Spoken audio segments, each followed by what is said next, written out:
உறவினர்கள் அனைவரும் சிதை மூட்டும் வேலை அவசரமாக ஈடுபட்டனர். கொல்லி வைக்க போகும் தருணத்தில் அங்கு பட்டினத்தார் வந்துவிட்டார். சிதை மூட்டுவதற்காக அடுக்கி வைக்கப்பட்டிருந்த காய்ந்த விறகுகளை அகற்றிவிட்டு பச்சை வாழை மட்டையை அடுக்கி அதன் மேல் தாயை படுக்க வைத்து தீ மூட்டினார். அவரது சத்தின் காரணமாக அந்த பச்சை வாழை மட்டை மலமளவென்று எரிந்தன. ஊராரும் உறவினர்கள் வாயெடுத்து போய் நின்றனர். ஆனால் அவை எதை பற்றியும் கவலைப்படாமல் அங்கிருந்து அகன்று விட்டார் பட்டினத்தார்.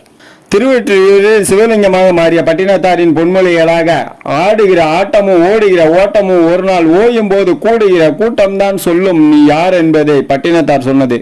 அது மட்டும் இல்லாம நிறைய சொல்லியிருக்காரு. அதாவது காதற்ற ஊசியும் வராது கான் உன் கடை வலிக்கே, நம் இறந்த பிறகு ஒரு உடைந்த ஊசி கூட நம்மோடு வராது. பெரிய தத்துவம் இல்லை, எல்லோருக்கும் தெரிந்ததுதான். இந்த ஒரு வரியை படித்தவுடன் இருந்த சொத்தை எல்லாம் அள்ளி கொடுத்துவிட்டு பட்டினத்தார் ஒரு கோவணத்தை துணியுடன் வீதியில் இறங்கிவிட்டார்.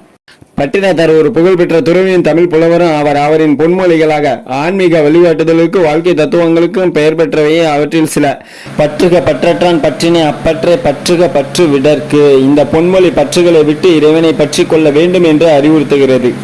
அடுத்ததாக அழுக்காறு அவா வெகுளி இன்னா சொல் நான்கும் இழுக்கா இயன்றது அறம். பொறாமை பேராசை சினம் புறங்கூறுதல் ஆகிய 4 தீய குணங்களையும் விட்டு விலகுவதே அறம். அடுத்ததாக உண்டி சுருங்குதல் பெண்டீரும் ஆண்பாலும் இல்லறத்துள்ளார் மாண்பு. உணவு உண்பதில் கட்டுப்பாடும் இல்லறத்தில் இணக்கமும் கொண்டிருப்பதே சிறந்த இல்லறத்தின் சிறப்பாகும். அடுத்ததாக நல்லார் ஒருவர் உளரில் அவர் பொருட்டு எல்லாருக்கும் பெய்யும் மழை. நல்லவர் ஒருவர்